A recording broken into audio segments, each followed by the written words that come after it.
Merhabalar arkadaşlar. Birkaç dakika bekleyelim mi? Hello, everyone. Let's wait for a couple of minutes so that everyone could join.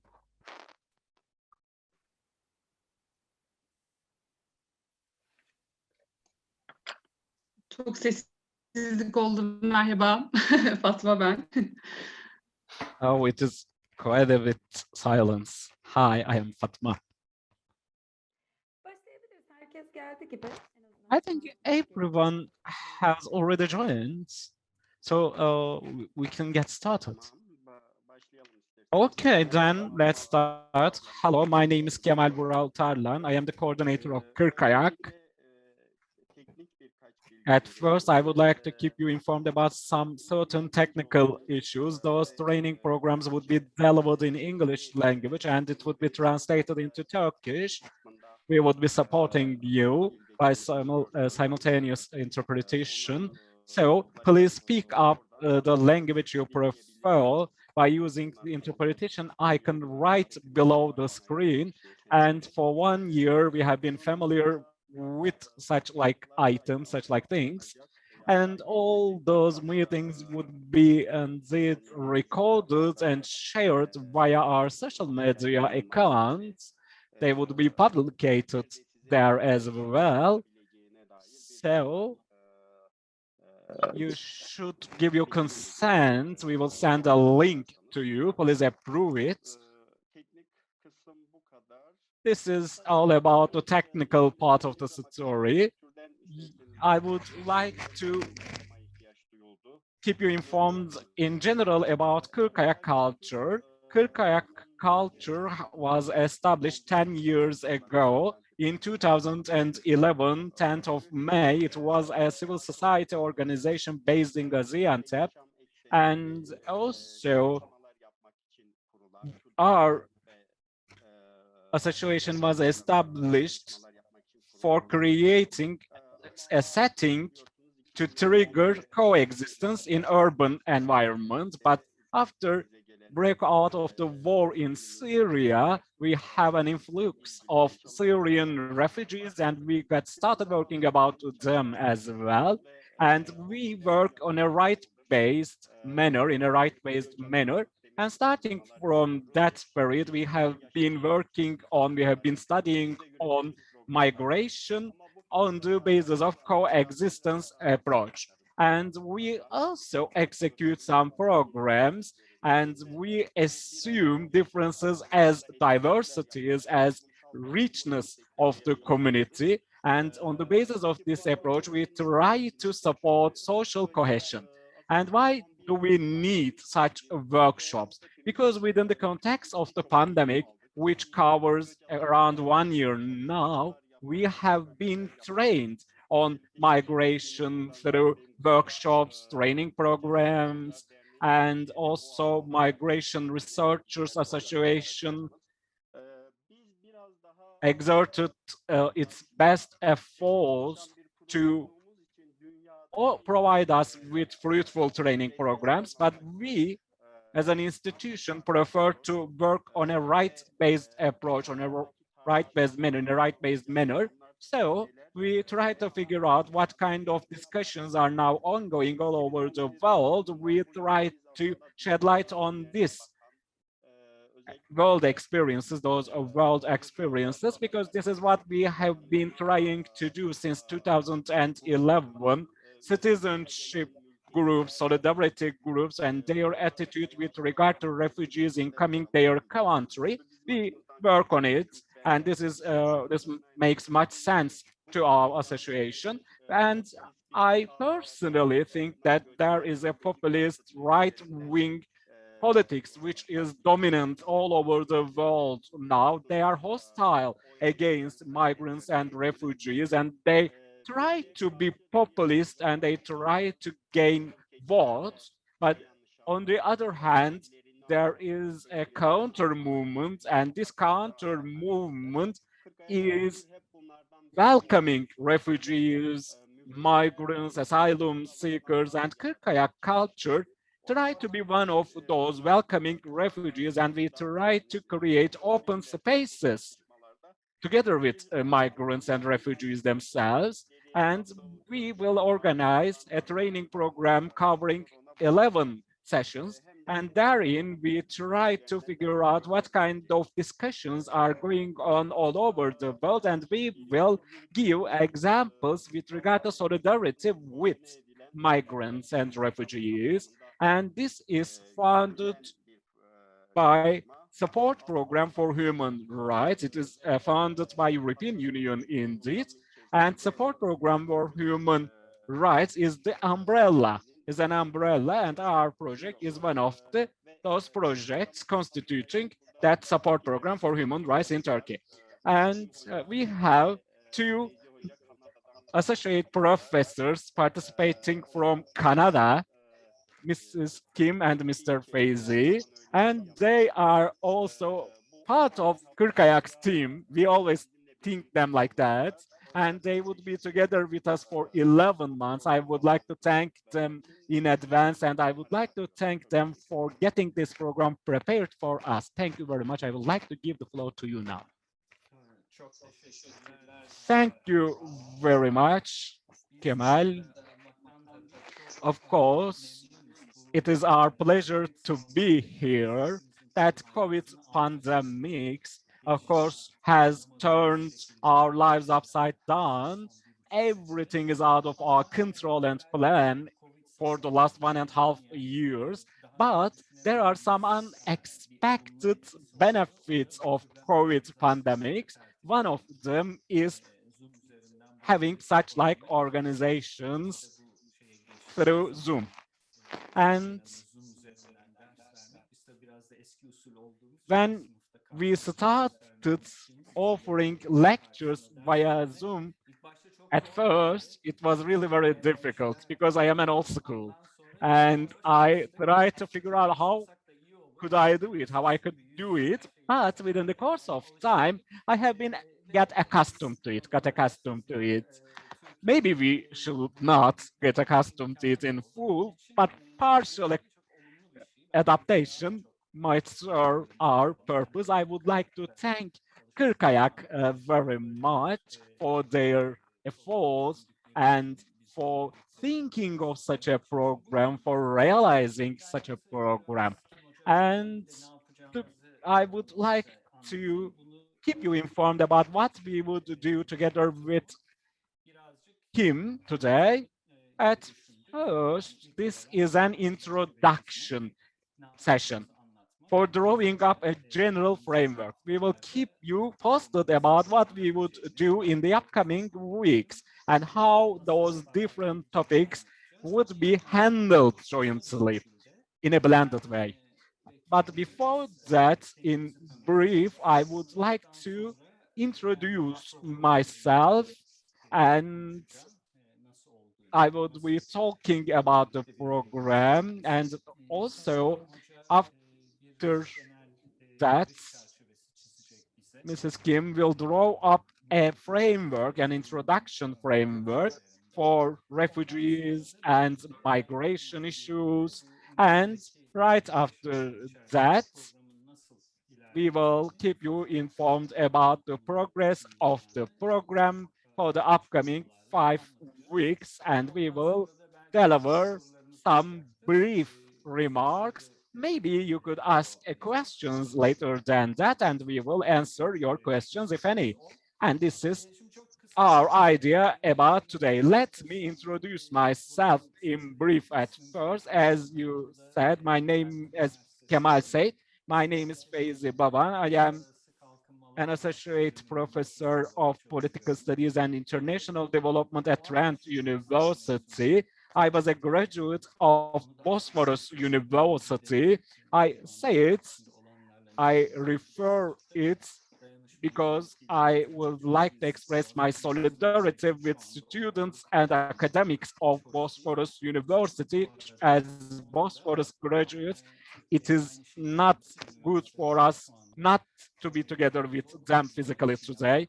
But now in Turkey, all our colleagues, all our friends work under challenging conditions, and we would like to express our solidarity with them. As I say, I am an associate professor in Canada Trent University. My research interests generally include political theory, cosmopolitanism, multiculturalism, and nationalism issues. Those three concepts are taken into account with their influence over postmodern societies and how they affect different communities. And the second topic is of mine is I will keep you informed in detail later on. Especially I will keep you informed about two studies which we have completed. The second one is related with Syrian refugees in Turkey. We have a research with regard to precarity of them in daily life and also in economic life. And we completed a 5-year research on it. And we still keep working on it. And also, until the breakout of pandemics, we have been paying regular visits to Turkey. Both I did it and Kim also did it. And we had a close collaboration with Kırkayak. But since pandemics, we could not find any opportunity to visit Turkey. But I hope that everything would be smooth and problem-free in the closest future, and we could come to Turkey as well again. And Rygiel Queen University publication house, print house, will publicate findings of our 5-year study. All outcomes would be publicated in that book. And now I would like to give the floor to Mrs. Kim so that she could introduce herself. Please go ahead, Kim. Introduce yourself now. Merhabalar, hoş geldiniz. Ben İngiliz konuşacağım, üzgünüm. I'm going to speak in English. It's a bit easier for me, but welcome everybody, and I'm really pleased to be here. I'm a professor at Wilfrid Laurier University in Waterloo, Canada, teaching in political science and the Balsillie School in International Affairs. And I'm the associate director of the International Migration Research Center that we have there. My research has been involved in citizenship and border security and migration refugee issues. And going back, I think to maybe a workshop that I was involved with at Koç University, when we first went to what was at the time a misafirhane in Edirne, no longer that, but at the time, I think piqued my interest in sort of thinking about border controls. And I had done some work on the Edirne border and also crossing the sea border in Lesbos. And that's way before 2015, I guess, back in 2007 starting. So I've been interested in these issues about, government border security and how it controls people's movements, and increasingly around issues to rights to mobility.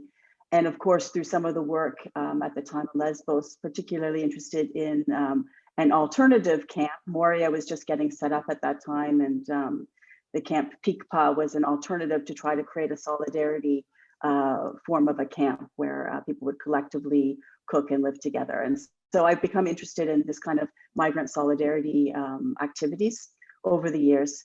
I guess I should also say I'm one of the editors of Citizenship Studies, the journal. So I have an interest in citizenship studies and debates, and teach in this area of migration and refugee studies. So it's really a pleasure. And I think I'll just leave it at that. And let Feyzi will give a couple of acknowledgements and then talk a little bit about how we've structured.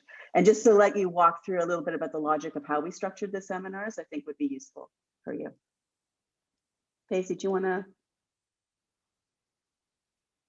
Feyzi, do you want to thank our colleagues? I don't know. Okay, maybe I will. I'm not sure if. Can everybody hear me? Yeah. Okay. Good. Yes, please. Well, let me say then. Let me give two acknowledgements then before we get started in terms of thinking about the overall structure. First, I just wanted to give a real thank you to Kurt Kayak for all of the great work that the team does every day, but also then for organizing events like this. It's really fabulous to come together, and I think to be able to speak across a diversity of opinions and perspectives and places, and to bring us together from geographically different locations as well is really important. And that's something that we've tried to do in terms of thinking about the seminar series and inviting people so that there's representation. I know we were specifically asked to think about having some talks about debates that are happening in the field, but outside of your own expertise. Many of you, of course, are living daily with situations around refugee and migration, whether it's personally or with friends, family, etc., or your work in Turkey. And so we were asked to sort of speak outside of that context. Many of the people we've invited to speak to, and I want to give a thank you to our colleagues for participating so generously in this with their time. Many of them are working in different locations, and we've had long working relations with them. And so they're people whose work we really think very highly of. Many of them cross boundaries between being scholars and activists or working in civil society organizations, and bring that as well as their own personal experience, perhaps as well, in terms of being themselves migrants, immigrants, refugees. And so we just really want to thank them as well. And thank you to all of you for joining and participating. It's really wonderful. And to get us started, I might just give, it's customary in Canada to give a land acknowledgement statement from our universities. And so I would like to do that. Land acknowledgements are expired by the calls to action in the Truth and Reconciliation Commission that was part of our attempt, a long, extensive consultation with Indigenous peoples about what they had experienced through being literally torn apart from their families and put into residential schools, and what amounted to a cultural genocide. And so as part of the recommendations for reconciliation with Indigenous peoples, we like to recognize that we are working on their land. And that's sort of a kind of a first step to show respect and acknowledgement of Indigenous peoples' inherent kinship beliefs when it comes to the land. So Feyzi and I are both calling from Toronto, which is also known as Turtle Island, and it's been the home for 10,000 years for Indigenous peoples living here, particularly the Mississauga of the Credit, the Anishinaabe, the Chippewa, the Haudenosaunee, and the Wendat people. And now, of course, we're home to many people across First Nations, Inuit, and Métis communities. And so we'd like to express our gratitude for sharing of this land that we work and live on. And also just to think, we always in Canada are thinking about, when we're talking about migration and displacement in the current context, the fact that, of course, this conversation takes place across much more historical and ongoing and long-term previous forms of migration and displacement in that context. So to begin, before we kind of get into thinking about the structure of the lecture, we just wanted to say a couple words to kind of frame it, because we've framed it as global migration, but in effect, we're actually going to be speaking about a very one stream of global migration, which is really forced displacement. And of course, global migration has been very much, I think, on the news of everybody's minds in different ways, particularly through the COVID moment, which really has kind of drawn our awareness to increased vulnerabilities of peoples, particularly migrants and refugees. And so paradoxically, there's sort of a lack of conversation, but there's also a conversation in Canada. We're certainly seeing that COVID moment has really drawn attention to the fact that people who are migrants and refugees have been some of the most hardest hit people with COVID. They're often people working in our agricultural and healthcare sectors. In recognition of this, actually, the Canadian government has just announced that it's going to regularize asylum seekers who are working on the front lines in the healthcare sector. But certainly we've seen the effects of temporary workers, for example, in agriculture, who have been quarantined and literally not allowed out of their dormitories to even go for shopping We've also seen news, for example, of the way that COVID has hit people, particularly living in refugee camps, who do not have access to all the things that we're told to do, like socially distance and sanitize. So we can think about Moria, for example, with the recent burning of the Moria camp, which was designed for some 3,000 people, but was holding up to, depending on your numbers, some 13,000 people. So the main part of the camp was burnt down, in part because people were very frustrated with having to be quarantined and with the outbreak of COVID and the lack of even basic running water. So COVID has been very much pushing the news of global migration. And we want to talk about that, but in the context, again, more particularly of forced migration. Feyzi, shall I continue on this part before you take over with the structure? I'll say a little bit more. So I guess what we would like to say is that in terms of thinking about global migration, we're not going to be focusing so much on the skilled migration and the voluntary migration forms. These are important, but we've really narrowed it down to on the spectrum, those would fall under voluntary migration, and we're going to be sort of focused more on forcible migration in the forced spectrum. And of course, we recognize that these binaries are somewhat arbitrary, and every time people move, it's a combination of voluntary and forced reasons. And that's something I think that will be talked about by some of the people that come to speak. But we are focusing more on what would be known as forced migration or political migration, or people who've been forced to leave their home because of conflict or persecution or environmental reasons or famine, a variety of reasons, and that might fall under the terms of refugee and asylum seekers. But of course, when people cannot apply through regularized ways as refugees and asylum seekers, they become, as Liza Schuster would say, they're turned into illegal migrants, and they are forced to find clandestine ways to travel. And so we will also be speaking about the whole aspect of irregular migration. And I guess the last point, maybe before I kind of turn it over to Feyzi, is just that we would say in terms of the language, many people who are speaking will use different labels, different language. And we draw attention to that just from the outset. I know there are all sorts of debates about that. We would say don't get hung up on the language that people use, but think about the political context of the language. So for example, in our own work in Berlin, we worked with one artist organization which came out of one of the shelters there, the refugee shelters, the Heims, where they adamantly rejected the term refugee and themselves, as people who had the experience of being forcibly displaced, chose not to use that and said, I have never met a refugee. We disavow that term. By the same token, we have worked with people who have used the term refugee and said, yes, please refer to me as a refugee, because I see this as a term that imbues human rights or refugee rights. And so that language is always political, and as to how people themselves choose themselves to be labeled and which label they evoke.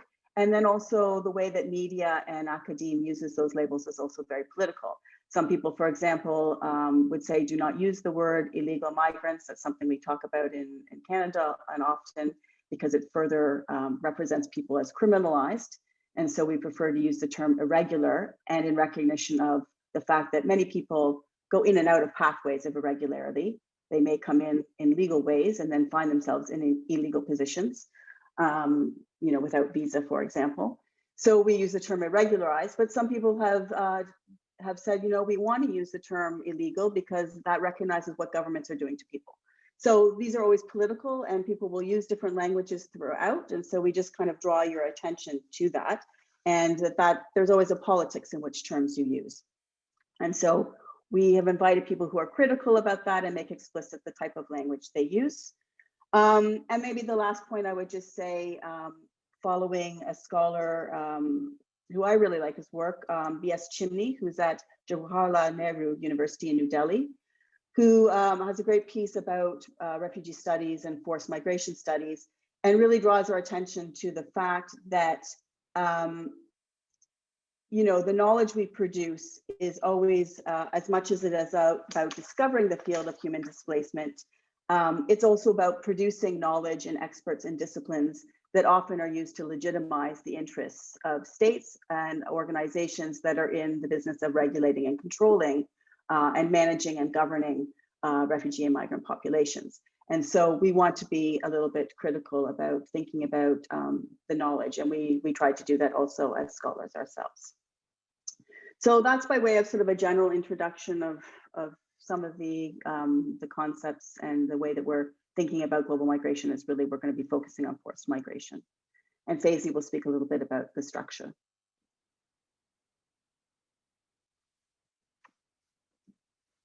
Muted. Teşekkürler. Kim şimdi bu önümüzdeki Thank you very much. In the upcoming 5 weeks, the agenda will be carried on, and I will give some details about it. But beforehand, with regard to the structure of that program, how did we establish it? What are foundations of this program or background of this program? I would like to keep you informed about it. We indeed performed this study in cooperation with Kırkayak, and up until now we have been cooperating with Kırkayak, and we'll humbly put it, but still both studies which we have conducted in cooperation with them, one is related with precarity of Syrians in Turkey, and again the second one together with Kim, coexistence culture in Europe.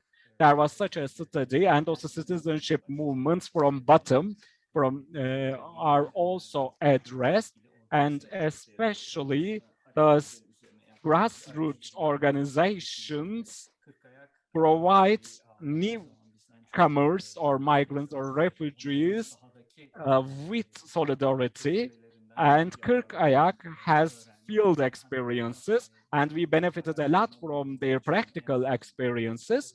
And I could say that the last book which we published on the basis of that research, that solidarity in Europe, which was on solidarity in Europe, Kemal Ratarla has also contributed it with an article.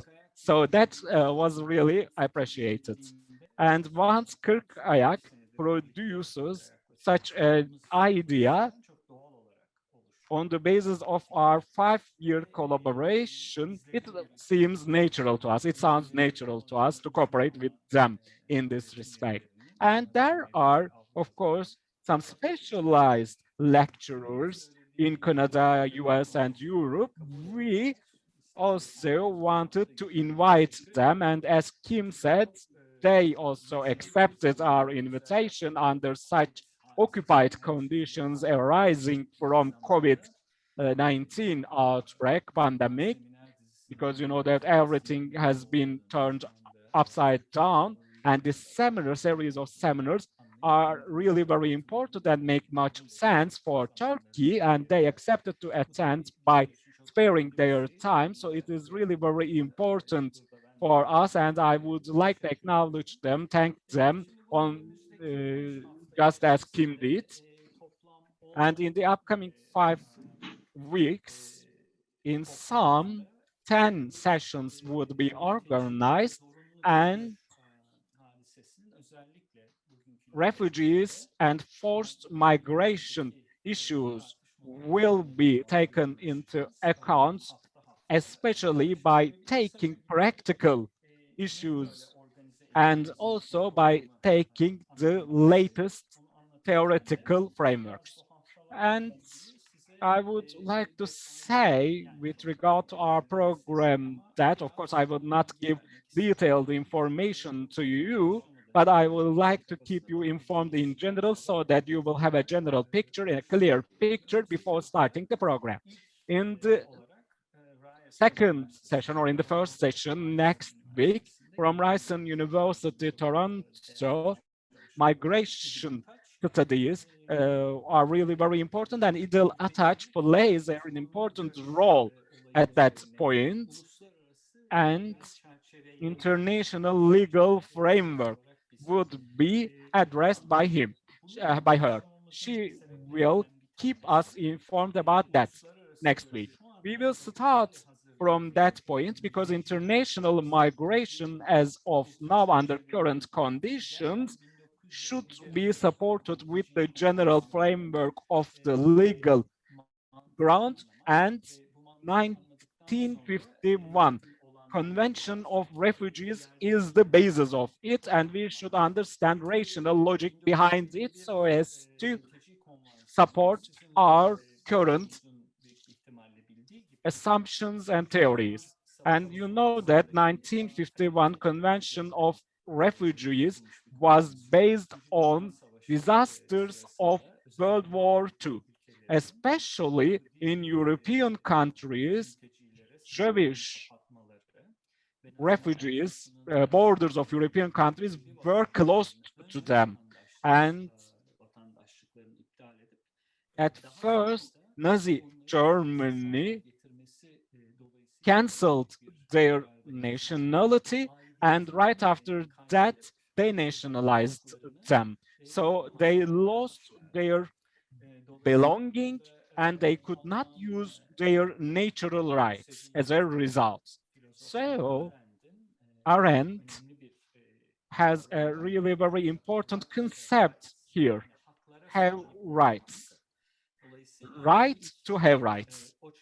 So Arendt made mention of the right of having rights. So it is related with belonging to or membership to nation state. So if they lose membership to nation state, then they lose the right to have rights. So nation states, the legal framework of nation states is the framework or is the boundary which is set for limiting the human rights as well. So we can say that lots of countries, including Turkey, signed convention on refugees, but Turkey had a hesitation, a geographical hesitation. We would be talking about that in the upcoming weeks. But the forced migration and refugee issues was defined by that Convention of Refugees of 1951.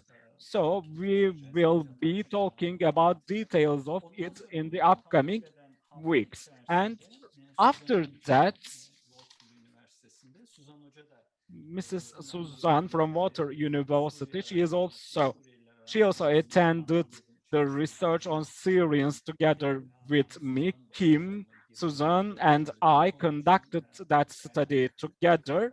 And I would like to thank to our friends and from Kırkayak in this respect as well. And our friends from Kırkayak are also familiar with who Suzanne is.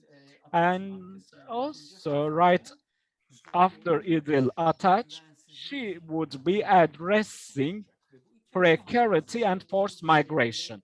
And in the first 2 weeks, we will be addressing how it started in 1950 and how international community adopted an approach for rights and human rights while addressing refugees and forced migration. And also we will take precarity and forced migration. We will focus on it because it turns into a reality in the current era. And in the first 2 weeks, indeed, the existent legal infrastructure would be explained, and we will see how it was established in the way it is.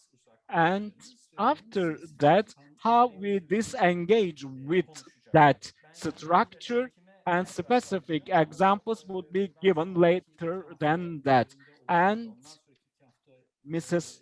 Kim Now we'll keep you informed about what we would be talking after the first 2 weeks. Let me give the floor to her now. So I think also one of the things that will come up with the first 2 weeks is that we have this refugee regime, and yet so few people can actually access it actually in reality. And we can talk about a crisis of the refugee regime. And in fact, the global compact that was recently signed at the United Nations is in many ways a recognition that things are not working as they should. But Rygiel and Suzanne will, I'm sure, speak to some of the problems with the refugee regime through the narrow definition and through problems with accessing and in terms of just numbers of people who can legally go through the refugee channel. And so that means that increasingly countries, governments are also trying to circumvent their responsibilities to the 1951 regime convention by what are often called externalization policies, be these deportation, be it detention, be it the visa regimes, be it readmission agreements like the EU-Turkey deal as an example. All of these policies which are in effect preventing people from landing on, for example, European territories, in the case of going through Turkey to other European countries, to be able to claim asylum. And so this is a way of pushing back people along the pathways that they've traveled, preventing them from actually finding these legal means to apply for asylum. And this has had the effect of, as you know, of placing people in much more precarious positions when they try to search for safety, for protection. And we are seeing, as a result, the increasing rise of border deaths. And this is not, European borders, yes, but also at the US, Mexico, Guatemala, the list goes on, Morocco, Spain, wherever there are sort of particularly fault lines, as William Walters talks about, between levels of inequality, we see increased border deaths in these spaces. And so Alison Mounts, who is a colleague from Wilfrid Laurier University and also the director of the International Migration Research Center and a Canada Research Chair, will be speaking about this, the policies of externalization, the increased border deaths, and then what she says in her argument is that it's leading to the death of asylum, which is the title of her new book, as a political idea in itself. And so she'll be sharing and speaking about that in her new book with you. And then following that, we will have a colleague, Maurice Steerl, who is currently at the University of Warwick, but is moving to Sheffield University as of the fall. He will be speaking about border deaths, but in the context of his own work. He's both an academic and an activist working with Alarm Phone, one of the founders of the Alarm Phone project, which is part of the Watch the Med civil society organization. And the Alarm Phone is really a hotline, a distress SOS hotline to rescue people who are drowning at sea.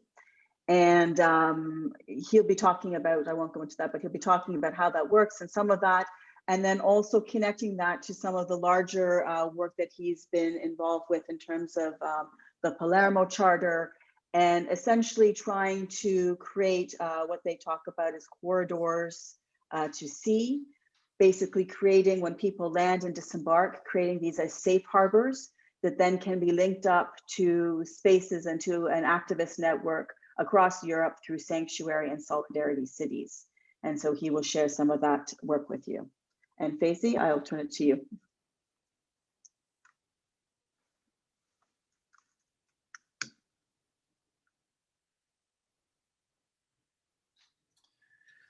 Teşekkürler Kim. Thank you very much, Kim. After the 2 weeks, after completion of Merster, starting from 1950s, after understanding the legal framework of 1950, forced migration and associated topics, precarity issues, would be taken into account within the context of borders and different contexts as well.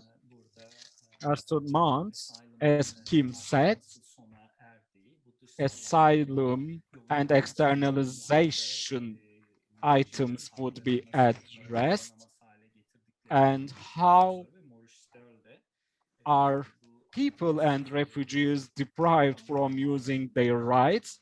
So in terms of activist programs, alarm form program, under that program, what have they done? He will keep us informed about it. And later than that, in the next 3 sessions in the literature, there is an topic called Journey of Refugees, and we would be shedding light on it, and that concept could be translated into Turkey migrant journey, like that, mülteci seyahati. That implies going from a certain place to another place. But if you focus on migrant journey, then that journey itself is precarious, itself is curious, and it is explained on the basis of the narrations of refugees themselves. Think about Syrian refugees, starting from Syria and going over Turkey, extending to Europe. They have such a journey inclusive of borders. All the phases of that journey is full of precarities and insecurities. And under legal terms, in micro level, such like insecurities show under which conditions they live, and migrants turn into subjects in this respect, because we base on their own narrations, their own stories. They explain it, they narrate it. And Musa Al-Mustafa, again, she is also a lecturer, and she would be talking about Syrian refugees migrant journey from Syria to Turkey, Turkey to Europe. And she will present that narration on the basis of her own experiences, starting from the borders here in between Turkey and Syria and extending up until to Sweden. And right after that, we will go far away from our country and start talking about Latin America, because forced migration and refugee issues are not so common in Turkey, and we are not so much familiar with those concepts in Turkey. But in Latin America, there is huge mass movements, and they are displaced to a great extent. We are not familiar with Latin America stories so much here in Turkey, and our guest from University Texas Grande focuses on Latin America migration and mass influx. So he will keep us informed about those issues in the northern triangle, Guatemala, El Salvador, Honduras triangle.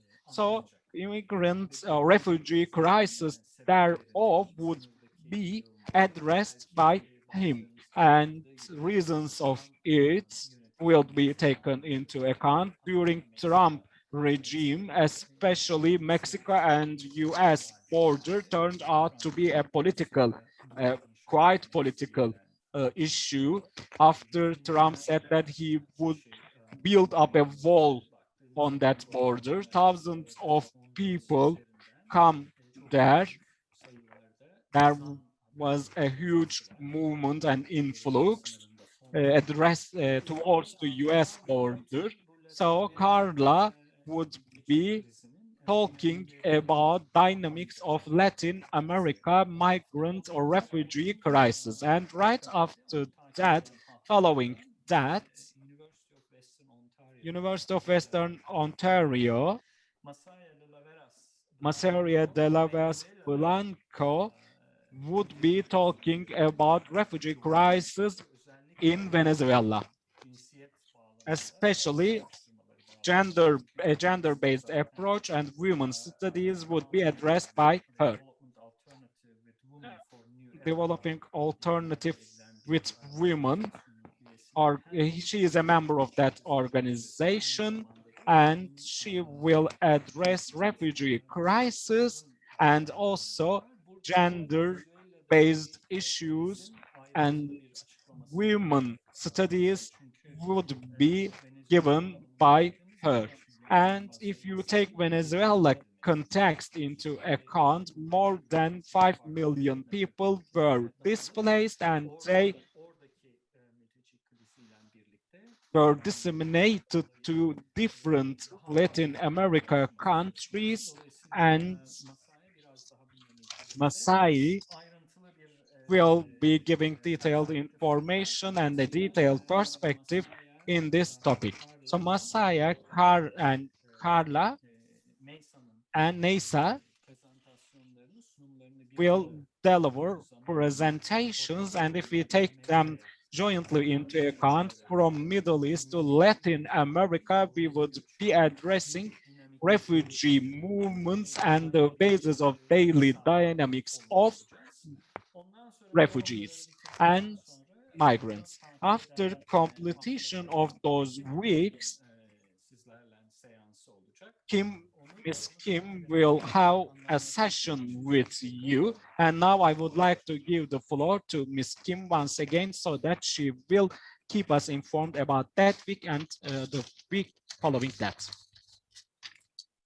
Thanks, Feyzi. So one of the things that comes out of the shift, and the reason I think there's been interest in the concept of journey, is because there's been a real critique within the field of refugee studies in particular, but also migration studies, that often the information, knowledge, scholarship, but also that's used in organizations, is produced about people and not produced with people, and not having people themselves who have had that experience become their own knowledge producers and informing policy and scholarship.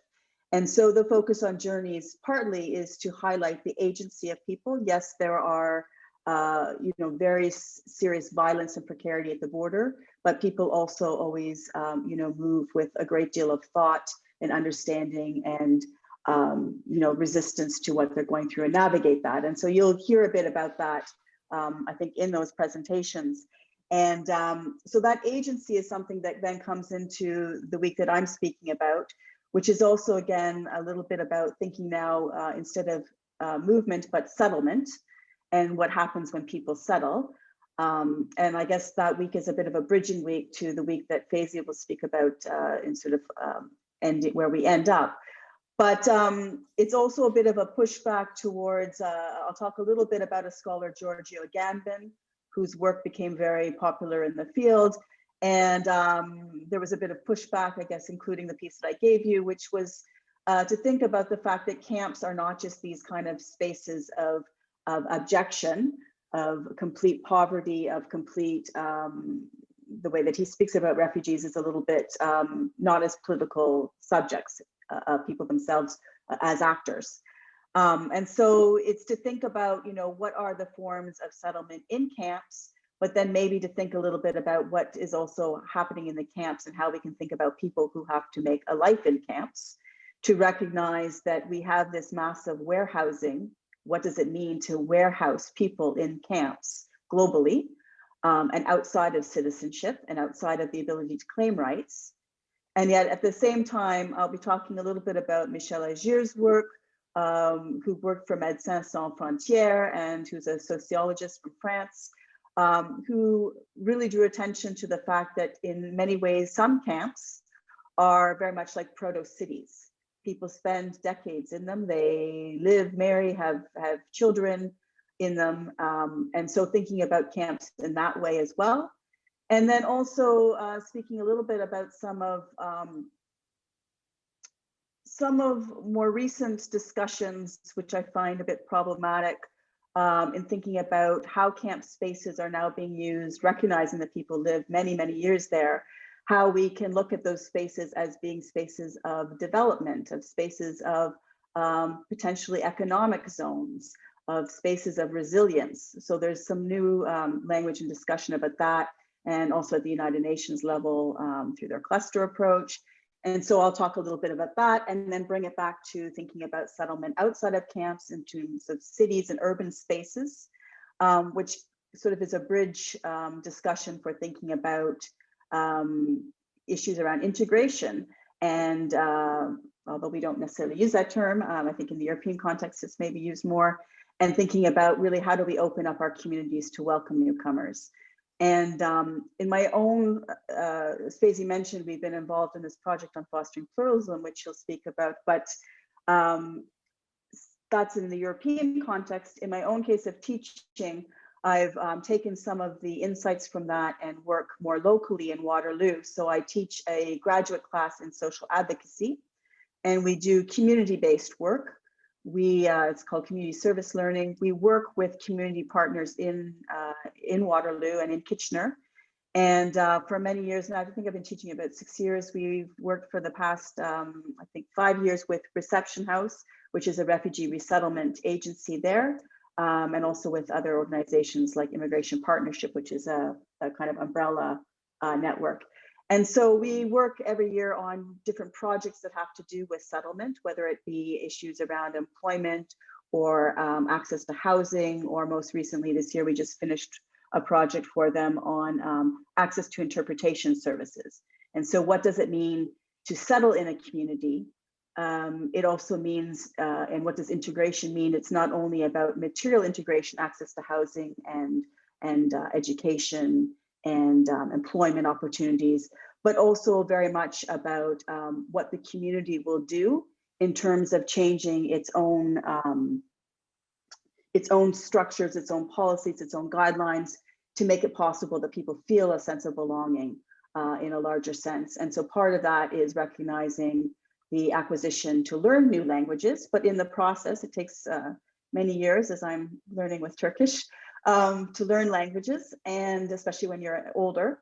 And so you need support along the way, right? And so access really also needs to be supported by having access to interpretation and translation. And so that's a project we've been looking at just most recently.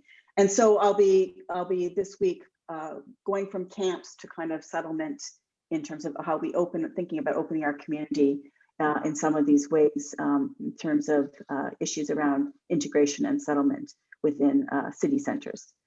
And then the last weeks will be picking that up. Feyzi, do you want to talk about the last 2 weeks?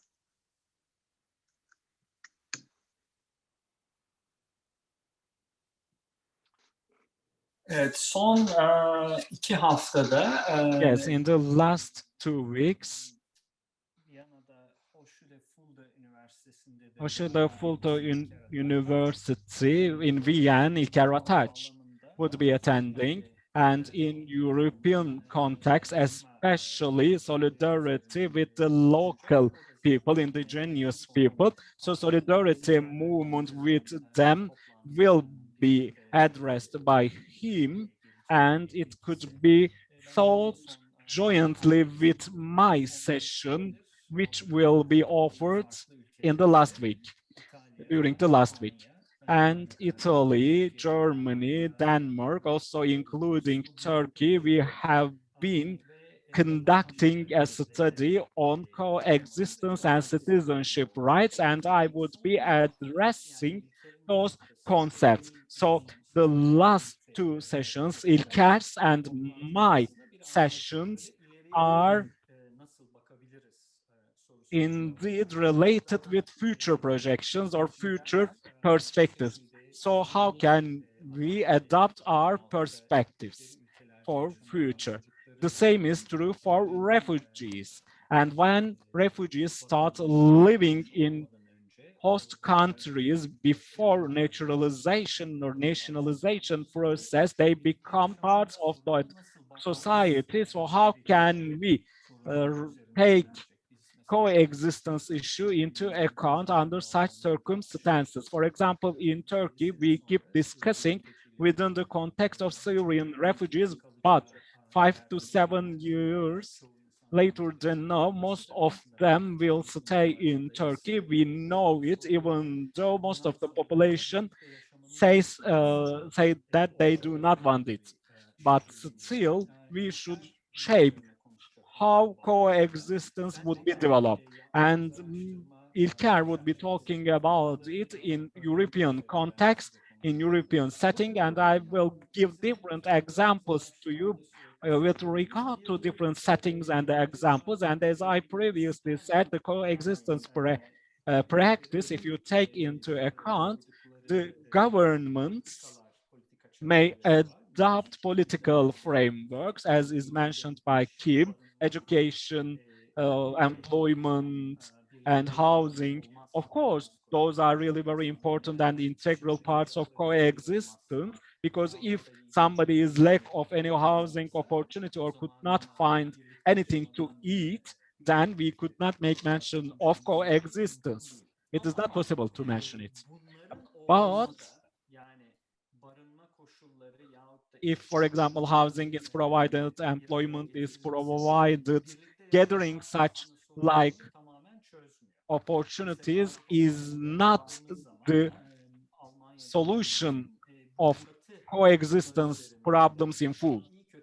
For example, in Germany, the governments could produce some solutions under the formula of sailing, but coexistence is still not settled in full. And in daily life, how can we contribute to coexistence? We review it, we have reviewed it, and we will be talking about it in order to see the general picture. Maybe we could draw up a theoretical framework on hospitality concept, and hospitality concept we should move forward by taking it as a basis, and transgressive cosmopolitanism is the notion we use together with Kim. And when we translate it into Turkish, haddini bilmez cosmopolitlik. So this indeed shows the political dimension of the issue. It disturbs extremist nationalists, and I would like to put it in as a problematic, so as to draw up the framework for coexistence in such a way. And after talking about that framework, we will be reviewing some examples both in European setting and in Turkish setting. And in Turkish context, indeed, if you take citizenship movements into account, unfortunately, we do not have so many examples at hand, only a handful examples might be seen, and most of one of that most striking examples is Kırkayak. It is based on equality and coexistence practice, just like associations active in Europe. In Turkey, we have a few of them only, unfortunately, and Kırkayak is one of them. Maybe it is the only example in Turkey. Even if there are others, we could say that it is the shining star of Turkey. And one I would be talking last week, maybe I will also be talking about Kırkayak organization, how they realize those practices in Antep, so that we will have a general impression about how it is performed on site.